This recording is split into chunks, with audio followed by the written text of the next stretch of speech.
Thank you for joining us. This is the Jeremiah Gunn Show, the Jeremiah Gunn Show on CSN. This is CSN, the Common Sense Network.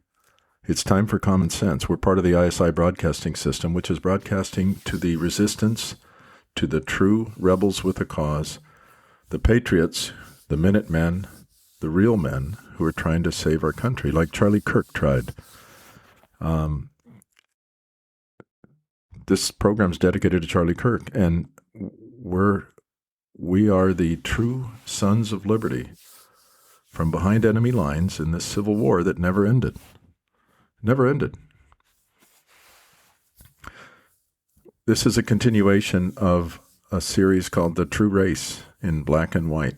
This is part 3, and I spell it free, F-R-E-E, partly as an homage to my grandchildren who say free instead of three, but also because we're only part free. This is not the home of the slave, the land of the sheep and the home of the slave. It wasn't meant to be, but it is now. And so I just want to help talk us through all of this. So let's imitate the good people.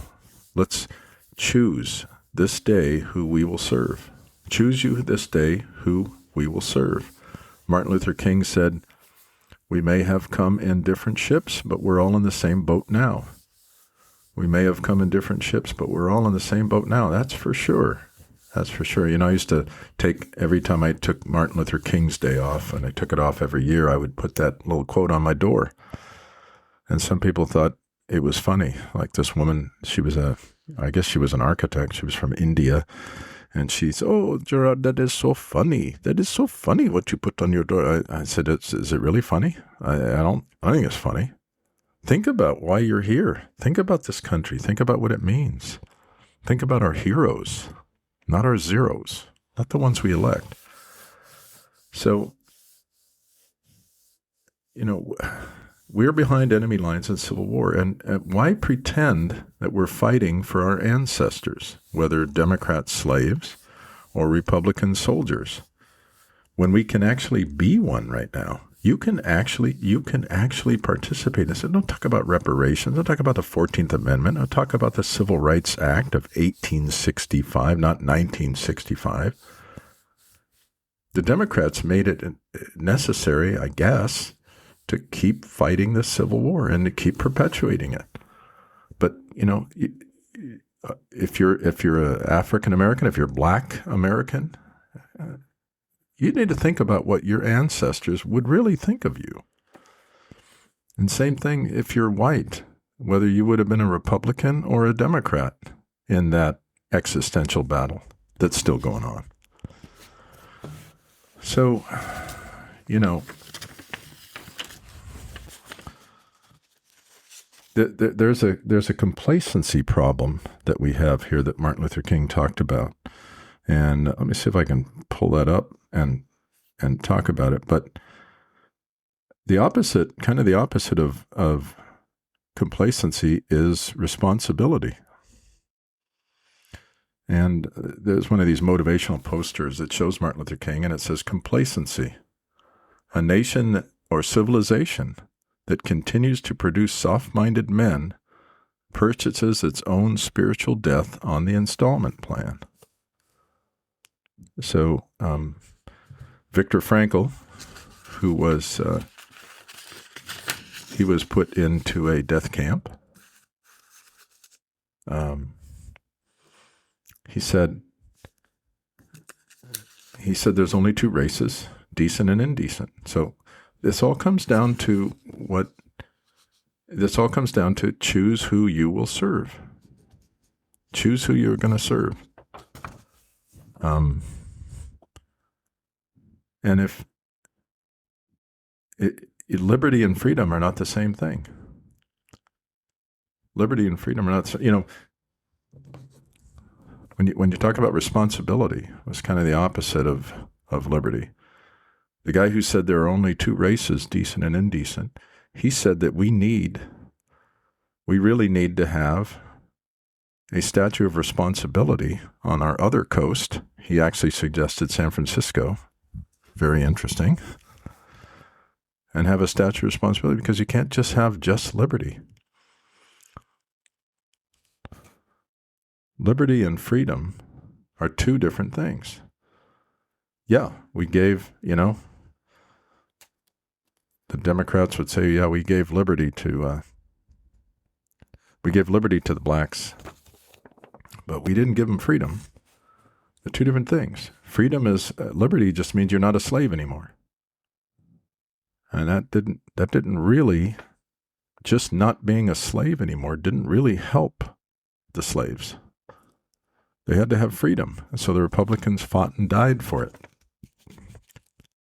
The whole Civil War was followed by a series, except for the one Democrat that came in between, who took over when a Democrat shot Lincoln. Just a brief history here. It was followed by a series. He tried to undo everything the Republicans accomplished. It's always been the game. Since we started as a country, the Democrats trying to keep slavery, race-based slavery, and the Republicans trying to stop it. It's always been the way. We had a series of Republican generals who were heroes that took the White House, and it began to look like we won't have another Democrat after Andrew Johnson, who was a racist, just like all the Democrat presidents. I mentioned this PragerU video where this woman who's a scholar, I think her name is Swain, she ran for Congress, I think in Georgia, Tennessee maybe, but she's a professor, and she does a 5-minute video on PragerU, Prager University, and she talks about the Democrat Party has always been the enemy. So we come up to different, the theme of the show is, who are you going to serve? They force you to line up. Politicians divide people into two classes, tools and enemies. They're trying to force you into it. And let's not let them win. This is we the people. This is a pluribus unum. You have rights as citizens. And the Democrat Party thinks they're rights that they won for you, that they granted for. They're the ones keeping you from them. Booker T. Washington came along, talking about the guys that you have to choose between. You got to choose between Booker T. Washington and W.E.B. Du Bois. Intellectual, professorial like Obama, leftist. He went to Russia. He studied communism. He went to Germany, studied communism, and that was his plan. I don't want to bring up Marcus Garvey. I don't know enough about him, but I don't think it was the same class as Booker T. Washington. But Booker T. Washington kind of summarized it this way. There's another class of colored people who make a business of keeping the troubles, the wrongs, and the hardships of the Negro race before the public. Having learned that they are able to make a good living out of their troubles, they have grown into the settled habit of advertising their wrongs, partly because it pays.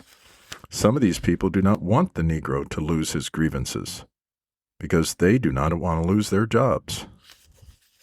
Just fill in the blank, black or white. Just fill in the blank, black or white. The Democrat Party is desperate to keep you on the plantation, all of us.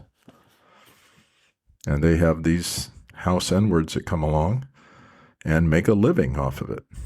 Jesse Jackson, Revenue Sharpie, Mayor of Los Angeles, endorsed by multimillionaire Magic Johnson. God knows why, but that's it. Is Martin Luther King's dream dead? What was it? I have a dream. My dream, speaking for myself, Jeremiah Gunn, is to build another Mount Rushmore and put people like him on it, Frederick Douglass, and have statues around the base of it, like at Yankee Stadium, Staples Center, Bitcoin, Dodger Stadium, whatever, because you can't get 100 people up there, but all of my heroes are black. And what was his dream? That was my dream. What was his dream? His dream was that someday his children will live in a country where they will be judged by the content of their character, not the color of their skin. Did Obama fulfill that dream? No, he was elected by the color of half his skin, despite the content of his character. He's a communist. He's an intellectual, like Woodrow Wilson, the guy who, he was supposed to be a college professor. Woodrow Wilson resegregated Washington, D.C., screened Birth of a Nation from his friend D.W. Griffith, which was a whole tribute to the Klan. And he said it was the truth written in lightning. He screened it in the White House. It was the first movie shown in the White House. Woodrow frickin' Wilson. Christian, quote unquote. Father of the League of Nations and eugenist. He was a eugenicist. He had a good friend. Eugenics is killing people off. Kind of like it goes back to Egypt, where the Egyptian rulers said, if we don't kill these Hebrews, they're going to multiply so much that we're not going to be able to. They'll take us over. So Margaret Sanger, she was a eugenicist, and Woodrow Wilson loved her, and vice versa. She founded Planned Parenthood. She called blacks human weeds. Human weeds. So eugenics is getting rid of the, what do they call it, the Darwin effect or whatever, the gene pool. It's getting rid of the people, the low-class people that don't belong in it, so we can purify our race. Charles Darwin, look up the title of his book. It's on the origin of species and race, how we can maintain race purity, something like that. I'm butchering it a little bit, but close enough. Look it up. I can't do everything. Sorry, that sounded kind of a little bit arrogant. I'm just saying, don't believe the stuff that people tell you just because they're in front of you in a classroom. If somebody killed Martin Luther King's dream that we would be judged by the content of our character instead of the color of our skin, it's the same people it's always been. The left, the liars, and they're useful idiots. That's what Marxists call you, a useful idiot. If you go along with their scam and help it move forward through mob mentality. But you have to know your enemy. Who are these people? Who are these people? There's a great movie. It'll always be between two different people. You're going to have to choose between them. Just like if you might have to, let's say that I just pick a couple of actors. Morgan Freeman, let's say he says something, generally he said some really good things. And Denzel Washington. But if they say something different than each other, you got to make a choice. And it's always between two people. Choose you this day who you will serve. There's a great movie. I'll give you an illustration. I think it's a great movie called Driving Miss Daisy. And this comes under the category of know your enemy. So he's driving her to the synagogue or temple because she's Jewish, and he's going to wait in the car with all the other drivers, and she's going to go in. And they find out, the police come up and tell him you can't go in, and she finds out that somebody blew it up. Somebody put a bomb in the temple. The same people that hate you hate them.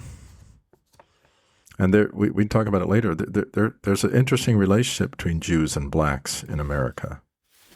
And I think you're probably hearing a lot about it. But more on that later. So in this beautiful movie, Driving Miss Daisy, she says, when she finds out her temple got blown up, I don't know if she worried that the churches were getting blown up, killing little girls that are in a church basement, But she says, well, who would do such a thing? And Hoke, this incredible character that I think Morgan Freeman should have gotten the Academy Award for Best Actor. He gets beaten out by a white guy because he's more kinky. Hollywood is racist. Don't kid yourself. But not the way they try to pretend that they're not. So she says, "Oh, who would do such a thing?" And he says, "Miss Daisy, you know it's always going to be the same people. It's always the same people. It's the other race. Indecent." That's why the Civil War wasn't about black and white. And what do they try to tell you? What does the Democrat government, education, media-attainment complex, what do they try to tell you? Oh, it was about black and white. It was about good against evil. It was about wrong and right, not black and white.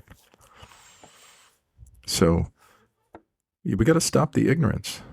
JFK said the ignorance of one voter is a threat to democracy. Ignorance. And that's why he talked about education. That's why Martin Luther King talked about education. That's important. But you can't just say the word education because it's owned right now by unions and leftists who don't care about blacks. Black lives don't matter. This has been proven over and over and over again. So it'll always be the same. It'll always be the same people. That's just like Hoke said. It's always the same. It was when when we had our revolution and we were trying to get together the Declaration of Independence and the Democrats stood up and walked out because they were hinting about slavery. No, you're not going to touch it. Leading up to the Civil War, that's why Lincoln got in, because they wanted to expand slavery. He thought it would die off if they didn't expand it. So he got back into politics because of that. That's what motivated him. That's what motivated John Brown.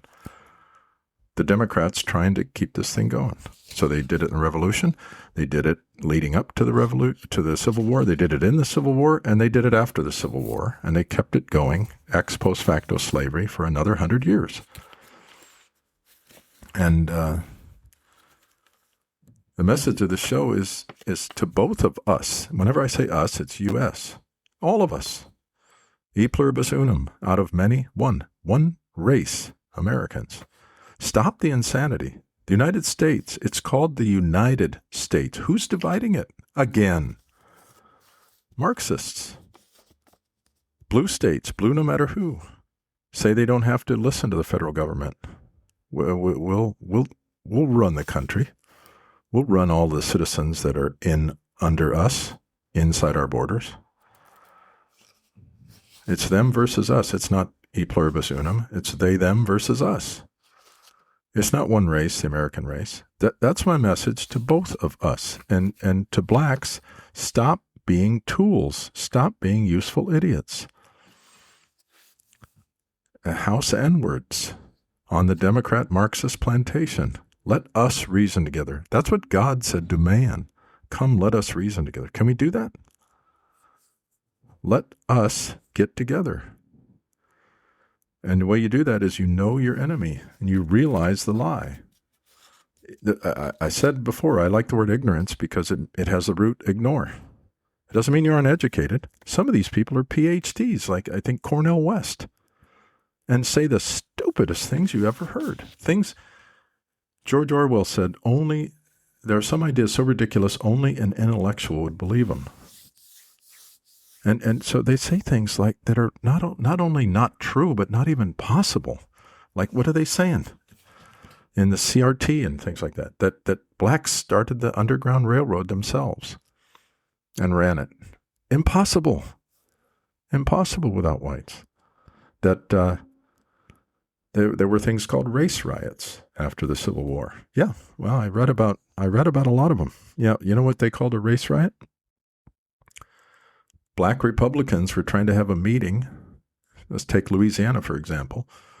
They were trying to have a meeting to elect a candidate and so forth because the Republicans gave them both citizenship and the right to vote and the Civil Rights Act. Republicans gave it over the objections of the Democrats every single time. 1866, 1966. You got to learn. You got to learn this stuff. What else did they teach? Reparations. Let's come back to that in a second. But they say that America's wealth was created by blacks. That's ridiculous. The reason that the Republicans were able to defeat the Democrats, who were killing their brothers and sisters in the name of slavery and white supremacy. The reason the Republicans were able to is because they were more industrious. They were more, they made more profit. They had businesses. They had factories. They could outproduce, just like the way we won World War II. We didn't do it with strategy. We outproduced them. So, in agrarian society, our whole economy wasn't built on cotton. It was for the South. They called it King Cotton. It was the thing that made them go. But not everybody in the South was on a plantation. There were poor white farmers and mechanics and tanners and everything else. But, Alexis de Tocqueville came over here from France and he toured America. He wanted to know what made it work. It was a new country. It was a new idea. He wanted to know what kind of made it tick. But he said everywhere that, just like Garfield said in his inauguration speech, Republican general, hero, who gave his life for blacks, former slaves, freedmen. When he was, I'm reading a book about him right now, I'm just finishing it up, but when he was shot by this Democrat, anarchist, just narcissist like they all are, who took it on himself to just walk up and shoot him, there was a lot of black freedmen, just like at his inauguration. Some were soldiers in the Civil War, but they started screaming, "Lynch him, lynch him." And the police came around, unfortunately, and protected the assassin. The assassin was self-promoted religious, but the black freedmen were shouting, "Lynch him, lynch him." I wish they had. I wish that the police in this New York's train station or Baltimore train station, Baltimore probably always is, always was, they should have let them do it. They should let them do it. But, you'll hear people say the stupidest thing. Oh, blacks created America. No, everything didn't run. One of the things that the slave owners felt self-righteous is they felt that we treat our black slaves better than you treat your white workers, you robber barons up north, you industrialists. And there might have been some truth to that in some cases. You can't argue the whole thing. You can't argue from the general to the particular or vice versa. It's a logical fallacy. But, that's how they looked at it. So no, blacks didn't create the wealth of America. Small portion. As Alexis de Tocqueville looked, he said, everywhere they have slavery, things are degraded. It's degrading. It's degrading. They were ashamed of it, the whites, the good whites. There's only two races. They were ashamed of it. They weren't willing to kill everybody like Robert E. Lee and Jefferson Davis to keep it going. But it wasn't the whole point of our wealth. And they didn't build the railroads. It was mostly Chinese, Germans, Irish. I'm sorry. Facts are stubborn things. You can't just teach this revisionist. That's what the R in CRT, critical race theory, it ought to be revisionism. It's a Marxist trick to just lie about the past in order to make certain people look bad in the future. That's it. So, blacks, you got to quit believing lies. The father of all lies. The evil is our enemy just as much as it's white's enemy. We got to know your enemy. And whites, you got to stop imagining that you're not racist or that you're the one who knows, you're the one who cares. What you're doing is racist. Stop thinking about the white man's burden. Admit that you've taken the easy road of acting like you care for blacks. Oh, so I'm going to vote for Obama this time. That'll show. There's a bumper sticker that said, if you voted for Obama the first time to show you weren't a racist, will you vote against him? And that's what we have to do every election. We got to vote against the bad side. It doesn't really matter about voting for the right side, because it's so much better. No, you gotta stop the bleeding. So,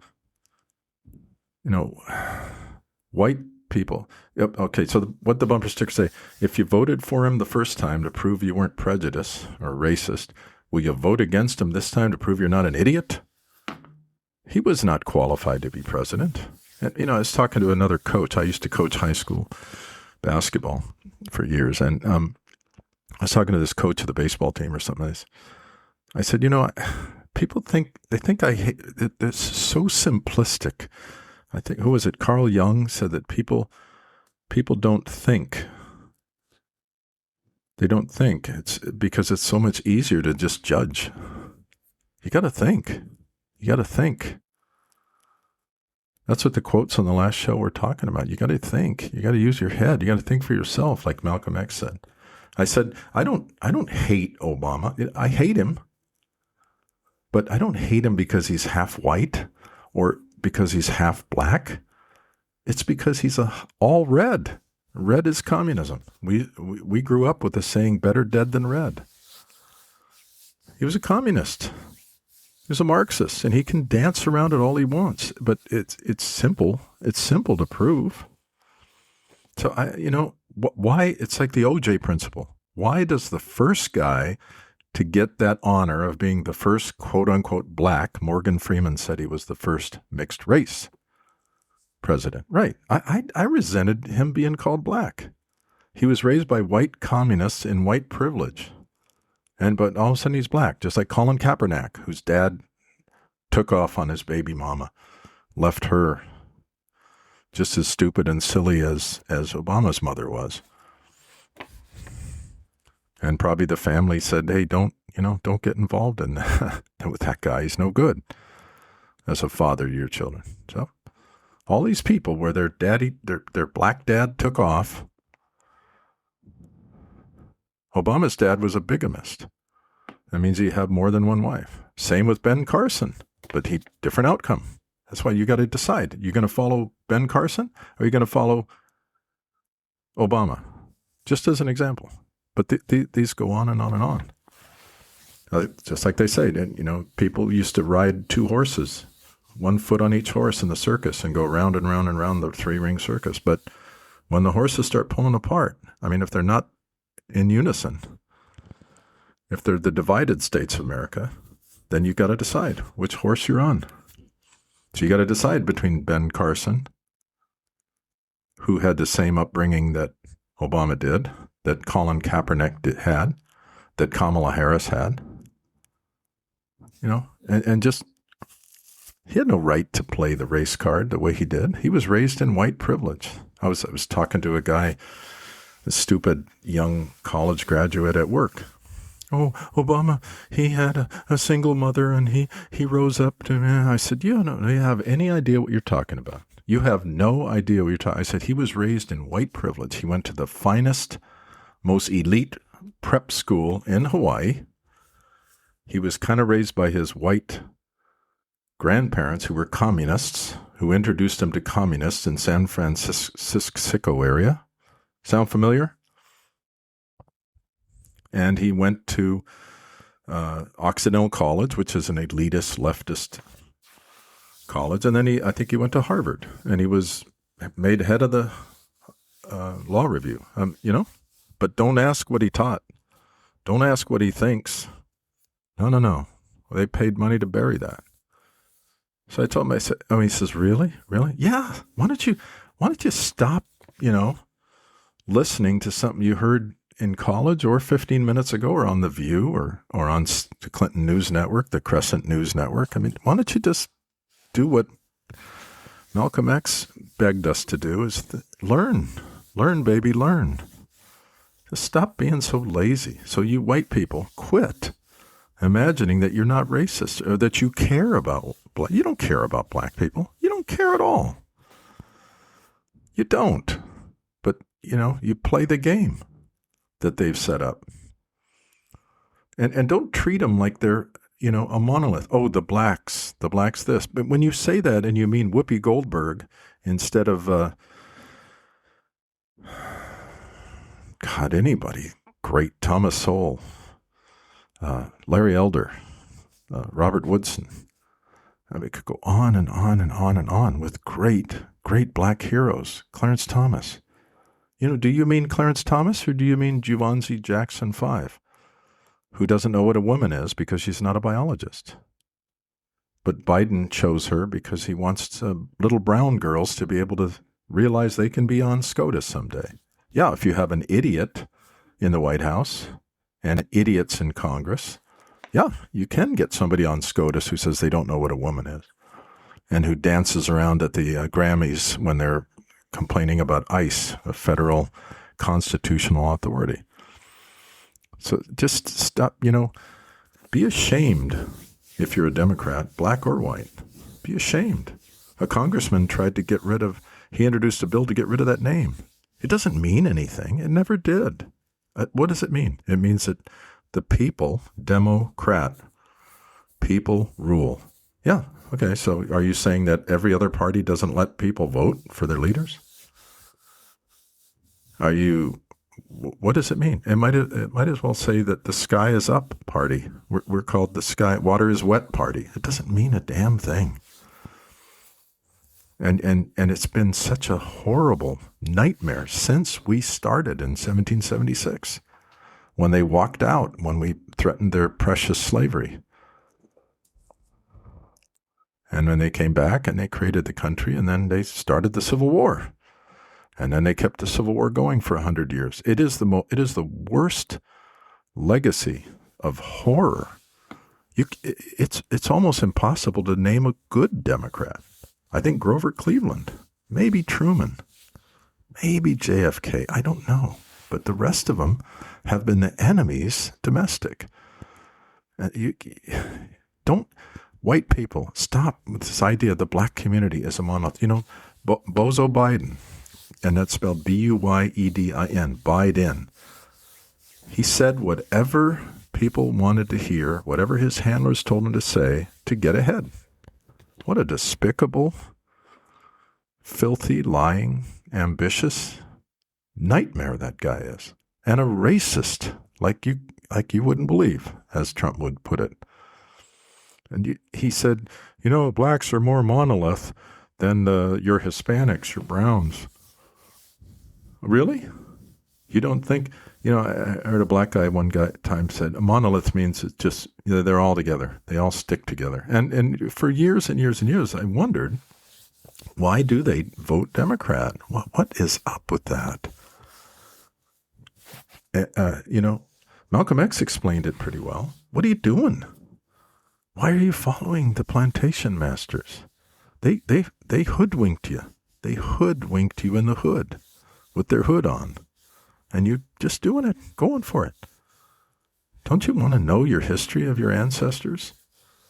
Instead of just talking about how you might be able to get some reparations because you are related to them? Why don't you figure out what's really going on? So I heard a black guy talk about Canada. He says, they say the black community thinks this, the black community thinks that. And white people, stop talking for them. Listen to both sides of them and make a decision based on the Constitution, based on the truth. Don't just listen to somebody because they're on TV. You got to decide which one you're going to listen to. You have to. They're not the same. They're not a monolith. So this guy said, there's many blacks in America as there are people in Canada. Do we really say Canadians think this? Canadians think that. Sometimes a stupid meme will say, the Canadians think this. Do you know how many different kinds of people there are in Canada? There's good patriots and homeschoolers and Christians, and then there's the dark side of the insanity of the woke, alphabet people, nonsense, fascist tyrants like Trudeau. I mean, you don't say the Canadians think this, so don't say it about blacks.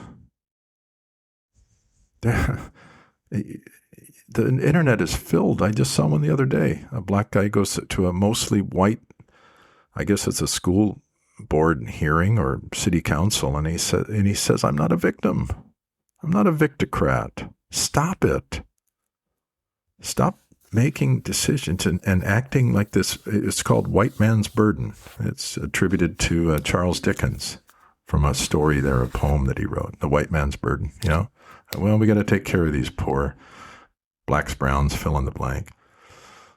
We don't have to take care of the Asians so much, what we used to call yellows, but we got to take care of the reds, the redskins. We got to decide on the name of their team. Even if they want it, we'll decide. We'll call them commanders instead of redskins. Even if the granddaughter of the guy that posed for your image, your icon that you used to have, wants it maintained. And if I want you to be changed to the red tails so that it would honor the Tuskegee Airmen, how about it? You already got the name right. If you're going to take it away from the native Siberians, then at least do something for another group. So be ashamed if you're a Democrat, black or white. If you find out what cancer that is, you will be. And be proud if you're a Republican like Frederick Douglass. Nobody could have done more. Nobody could have done more for blacks than the Republican Party. They gave their lives, their fortunes, their sacred honor. Still have. You could have a group of blacks go to the White House and say, Trump is the greatest friend of the blacks, the greatest, he's done the most for blacks of any president. And you can actually technically, logistically, factually, what's that other word they talk about? Yeah, it doesn't matter. You can actually prove it. And he says, you're the greatest president since, why? Because he did the Second Chance Act, because he did the HBCUs. He did this opportunity zone. I mean, he's done all, Snoop Dogg made a video shooting him in the head. A guy wearing a Trump clown mask, and he shoots him in the head. That's when he's caught up in the mob mentality. Then my wife was telling me that Trump pardoned somebody from Death Row Records. Nice name. That's a nice name. That'll pull your community up out of the muck. Call it Death Row Records. Okay. Anyway, he pardoned a guy that was, and Trump took a lot of hit for it. And then Snoop Dogg's like, he's okay by me. He actually apologized and he entertained at the White House or something, if you call that entertaining. That when Malcolm X was talking about the trumpet players, Miles Davis came to mind, but, tap dancers or whatever, the whites want to hold them up as they're your leaders. No. Whoopi Goldberg, Barack Obama, Kamala Harris. Forget about Joe Biden and Nancy Pelosi or any of these other shills, these devils. No, they're not. So be proud if you're a Republican, like Frederick Douglass was, like Booker T. Washington was. And know that the enemy of blacks today is what it always was. Shelby Steele talked about this guilt currency game. The black so-called leaders, self-appointed, Revenue Sharpton and Don Lemonades, blah, blah, blah, blah. Karen Bass, Magic Johnson, LeBron James. I was praising LeBron James.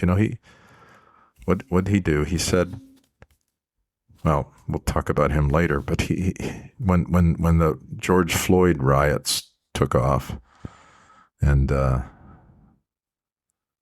everybody went crazy for a whole summer and Antifa joined in, George Soros cut them checks and printed their signs and all this crap, the Marxists pretending to care about blacks and really just destroying their lives. Go look at George Floyd Square today. Talk to the black business owners who had their places destroyed. Their dream. Yeah, they had a dream. As Shelby Steele said, this game. He wrote a great book called The Content of Our Character. And he said that it's a game. It's a currency exchange. They say, we'll absolve you of guilt for now if you pay the protection racket, which is just money. It's just money. It's like unions. I had a choice when I started as a carpenter to be union or non-union. And, the unions they don't really care about you. They don't care about the teachers or the janitors. They care about the money and the power they can get out of this transaction. So the NFL says, oh, am I guilty? Am I guilty? Am I guilty? Am I guilty of racism? Am I guilty of race? I'll tell you what do I do? What do I do? What do I do? Instead of saying, I don't think paying somebody $10,000 a game, no matter what color their skin is, I don't think that's racism. I don't think.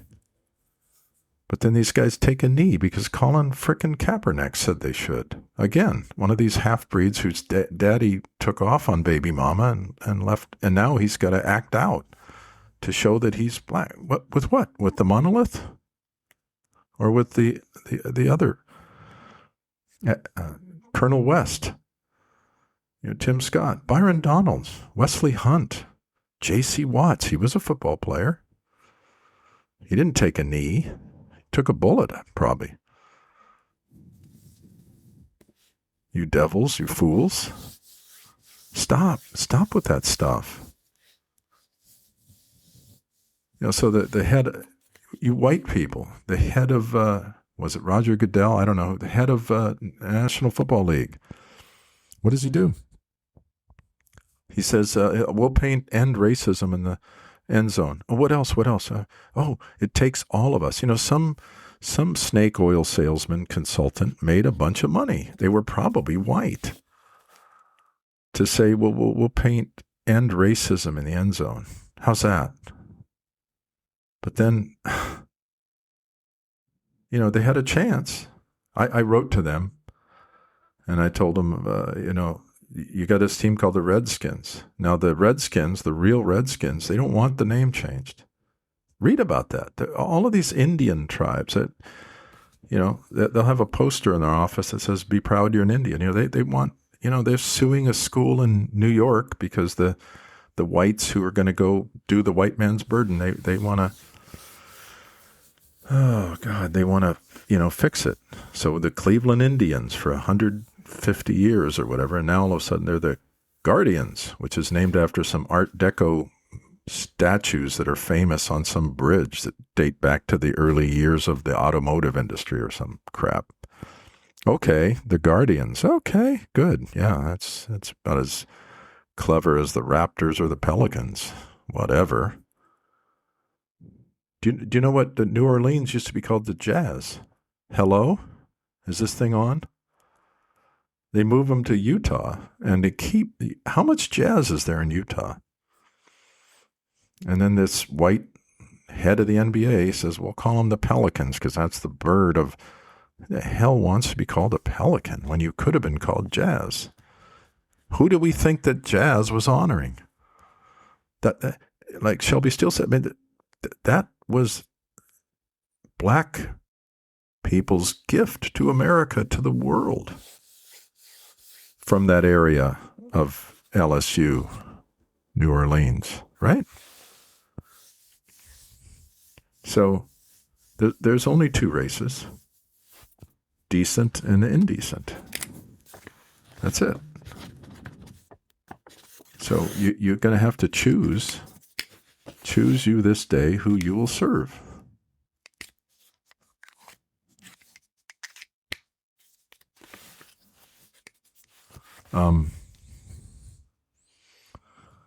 Just kind of a quick recap.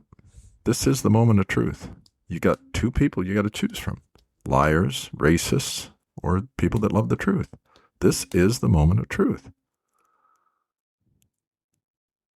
You're going to have people on TV white or black, telling you what you should think about people, white or black. That's just wrong. That's just wrong. So just a quick rundown on the past. Democrats fight for slavery from our Constitution and Declaration of Independence all the way up. Democrats on SCOTUS keep slavery going. The Fugitive Slave Act, the Dred Scott decision. And it wasn't spelled D-R-E-A-D, but it should have been. Blacks are Republican. You know, when the KKK was hunting them down, white or black, we filled the Congress with blacks, all Republicans. But they had to, I mentioned race riots the other day. They called it race riots in New Orleans. We're just talking about New Orleans. After the Civil War, one general from the Confederate Democrat Army, he went down there. His name was James Longstreet.